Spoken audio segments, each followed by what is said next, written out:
Price Lord. ஒரு குட்டி கதை கேட்கலாமா?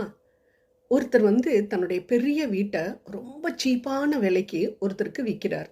விற்கும்போது சொல்கிறாரு, இந்த ரூமில் மட்டும் ஒரு ஆணியை மட்டும் நான் அடித்து வச்சுட்டு போகிறேன். எனக்கு இஷ்டமான நேரத்தில் நான் பார்ப்பேன். நான் ஞாபகம் வச்சுக்கோங்க, அந்த ஆணி மட்டும்தான் எனக்கு சொந்தம், மீதி வீடெல்லாம் உங்களுக்கு சொந்தம் அப்படின்னு சொல்லிட்டு போயிடுறாரு.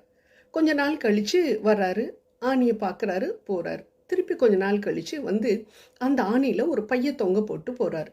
இன்னும் கொஞ்ச நாள் கழித்து ஒரு மாலையை தொங்க போட்டு போகிறார். இன்னும் கொஞ்ச நாள் கழித்து திருப்பி அந்த மாலையை எடுத்துகிட்டு ஒரு பையை போட்டுட்டு போகிறாரு. இவர்கிட்ட ஒன்றுமே பேச முடியல. இவர் அந்த பையை இருக்கட்டும்னு பார்க்குறாரு. 2 நாள் தான் பயங்கரமான ஸ்மெல்லு, நாத்தம் அடிக்குது. என்னன்னு பார்த்தா மீன், அழுகுன மீன் அந்த பையில் இருக்குது. இந்த பையை அவர் தூக்கி போடவும் முடியாது. ஏன்னா அக்ரிமெண்ட் பிரகாரம் இவர் ஒத்துக்கிட்டாரு அந்த ஆணி அடிக்கிறதுக்கு. அன்பானவர்களே, இதே மாதிரி தான் நம்மக்கிட்டையும் பிசாசு ஒரு ஆணியை கொண்டு அடிச்சுட்டு போயிடுறான்.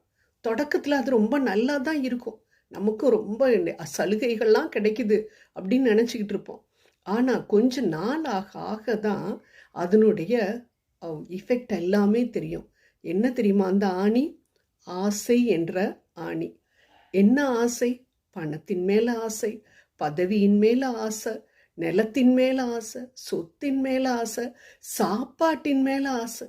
ஸோ இவ்வளவு ஆசைகள் நம்ம மனசுல போட்டுட்டு அவன் அந்த ஆசையவே ஒரு பேஸா வச்சு அதை சுத்திலும் என்ன பண்ணிடுவான்? பயங்கரமான பாவங்களை செய்ய வைத்து விடுவான். அன்பானவர்களே, நாம் என்ன செய்ய வேண்டும்? அந்த ஆணியை பிடுங்கி எறிய வேண்டும். ஆனால் ஆணி அடிக்க நம்ம இடம் கொடுத்துட்டோம். என்ன செய்ய முடியும்? இந்த நேரத்தில், ஆண்டவரே, தெரியாமல் நான் தவறு செய்து விட்டேனப்பா, இந்த ஆணியை தயவு செய்து பிடுங்க, உங்களால் மட்டும்தான் முடியும் என்று சொல்லி ஆண்டவரை நோக்கி பார்ப்போம். நிச்சயம் நாம் ஜெயம் எடுப்போம். அதில் சந்தேகமே இல்லை. ஆமேன்.